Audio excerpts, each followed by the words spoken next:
Hello sa lahat. Ang title ng video ito ay ang mga buntis. Half naked sila sa mga pictures online. So sabi ni Father God, i-share ko itong sobrang importanteng message para sa lahat, pero most especially sa mga babae na gustong mabuntis, that itong message para magising kayo sa katotohanan, wag niyo gawin to or else pupunta kayo sa impyerno for sure 100% unless magsisi ka at wag mong gawin to ulit or ever, okay? At sa mga babae na nabuntis na and nagawa niyo to, Jesus Christ gusto niya magsisi ka. Wag mo ulitin. Aminin mo, kasalanan yun, wag mo ulitin, at live a righteous life pleasing to the Lord, and He will forgive you and papasok ka sa langit. Pero kung ayaw mong gawin to, ayaw mong magsisi, then pupunta ka sa impyerno and forever yun. Okay? So, sabi daw ni Father God, ang mga buntis, napakita nila ang mga half-naked body nila. As you can see sa mga online, di ba, uso na yun yung, I think even before, a couple years ago din, na walang damit ang tiyan nila. Okay? Or others would wear bra. And yun, para pakita nila yung belly nila. Ano ba? Yung tiyan nila na meron silang anak, buntis sila. At itong klaseng action, it's a Jezebel spirit sa loob nila. Evil spirit to. If basahin nyo ang Old Testament, si Jezebel ay queen ng Israel. Asawa siya ng King of Israel, and she is sexually immoral. Napatay niya lahat ng mga servants ni Father God, a lot of them, and na turo niya mga tao, especially God's people, paano maging sexually immoral and magkasala sa Diyos. And she is very, very smart in deceiving mga tao through lust, through mga tukso. Okay? And itong mga babaeng ginito, napakita nila ang tiyan nila, na buntis sila. They have a Jezebel spirit in them na pakita sa mga tao, look, buntis ako, kita mo, kaya kong mabuntis, and ang ganda-ganda ko. That's not how it is. That's not God's will. Ganun yun. It's disgusting. You know? Kasi, God said, diba, during Adam and Eve, nabigay ni Father God ang damit para kay Adam and Eve kasi wala sa ganun, they were naked, right? Tapos na yun, yung era natin na yun, mga buntis, they're showing off yung nakedness nila. It's gross. It's pure wickedness. At the same time, itong mga babae, they're being used by Satan, and most of them are Satan's children, daughters. That's why okay lang sa kanila to, that gusto nila yung attention. Why?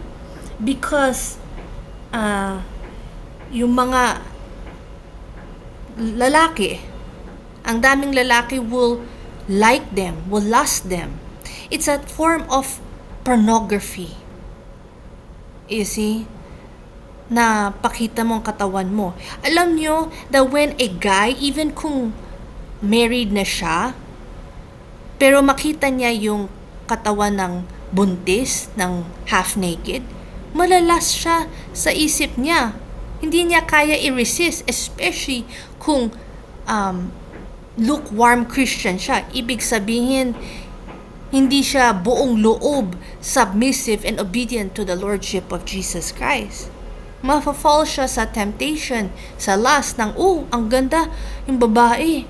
Even if hindi niya asawa, or even if lalaki, wala siyang girlfriend yet, pero he falls in love with that woman kasi, syempre, walang covering eh. So what do worldly men do? Think, sexy, right? That's a temptation to lust, and lust is a sin. Okay? So, here's the message of Father God for sa mga babae, hindi pa nabuntis, wala pang anak. Don't do this. Huwag nyo gawin to. Okay? Get right with Jesus Christ. Kung wala kang anak pa, make sure kilala ka ni Jesus Christ. Importante. Kung gusto mong magkaanak, pero yung hindi mo alam kung papasok ka sa langit, 100% sure. Kasi bukas, wala ka na dito sa mundo. Ready ka ba? Okay? It's best that maging ready ka, prepared ka, mamatay araw-araw, at nagawa mo ang kalooban ng Diyos, nagsisi ka sa lahat ng mga kasalanan mo, rather than na-enjoy mo yung buhay mo kasi gusto mong gawin ang kalooban mo. Get right with God.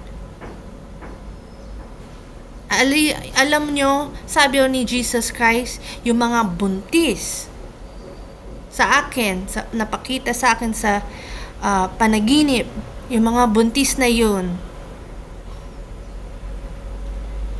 they won't be raptured. Kasi focus sila sa buhay nila.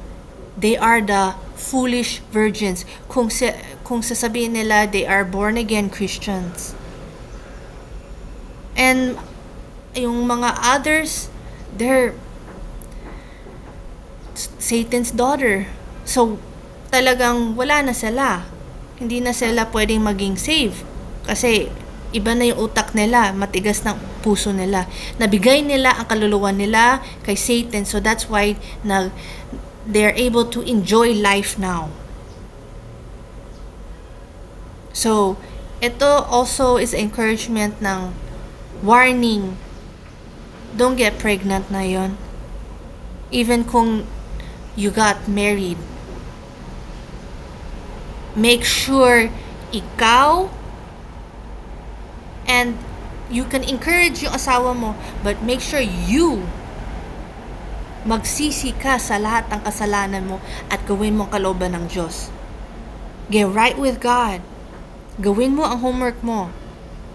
Kasi now, our era, hindi time to reproduce, not to have children or enjoy life. It's time to prepare to go home sa heaven. Magising na lahat ang tao sana that babalik na si Jesus Christ.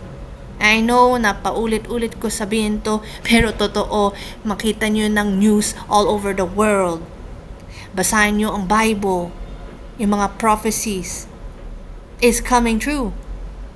Pero, here's the thing, I'm just warning you, I'm just encouraging you, gawin mo ang kalooban ng Diyos. Pero, meron ka pa rin ang free will. Sana piliin mo si Jesus Christ. Be in Team Jesus Christ. Kasi panalo ka for sure. Pero kung piliin mo ang kalooban mo, tatay mo si Satan, talo ka na. Pupunta ka na sa impyerno. That's the truth. Okay? So please share this message para madaming mga Pilipino magising sa katotohanan. This wickedness we are living in this time. Repent, get right with God. Mahal ka ni Jesus Christ. This is the end of the message. May Jesus Christ bless you.